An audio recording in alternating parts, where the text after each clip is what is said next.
The winter wind howled through the dealership yard, rattling the flags that fluttered above rows of brand-new Mercedes trucks. Inside the showroom, men in suits laughed, their voices echoing off the polished glass. The day had been slow, until the door creaked open and a man walked in who didn't belong. He was thin, with a patchy beard and a coat so torn it barely clung to him.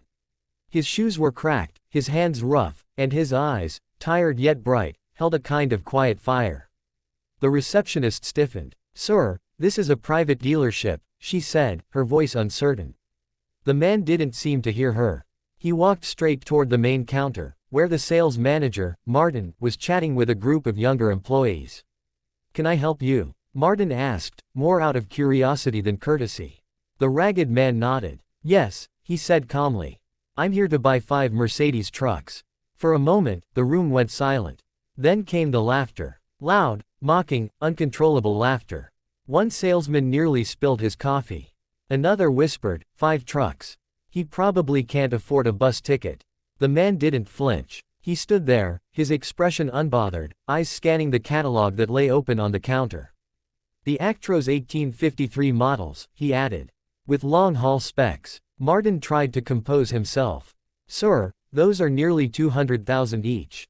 Perhaps you'd like to look at our used vehicles instead."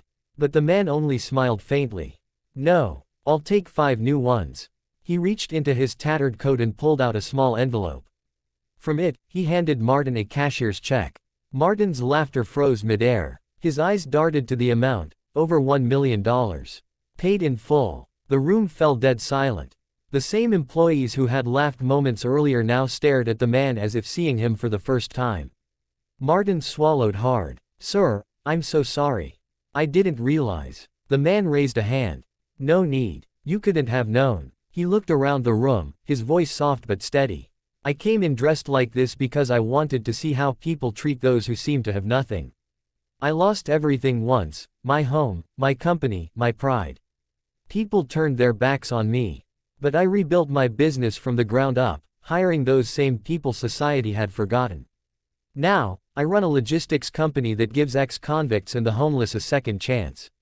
He paused, looking out the glass wall toward the lot. "These trucks," he said, "aren't for me. They're for the men and women who helped me rebuild my life." No one spoke. The air felt heavy, almost sacred. As Martin processed the papers with trembling hands, he said quietly, "You've taught us something today, sir." The man smiled, his eyes glistening. "Never judge a person by their clothes, or their lowest moment. You never know the strength it took for them to walk through your door." When the deal was finalized, the ragged man turned to leave. As he stepped into the cold air, the same employees who had mocked him stood silently by the door, watching with respect. One of them ran after him. "Sir," the young salesman called out. I'm sorry for how I acted." The man stopped, placing a gentle hand on the salesman's shoulder. "Kindness costs nothing," he said softly. "But its value is beyond measure. Don't forget that." He walked away, his coat still torn but his spirit untouchable. Behind him, the sunlight caught the silver Mercedes logo on the trucks that were now his, symbols not of wealth, but of redemption, humility, and second chances.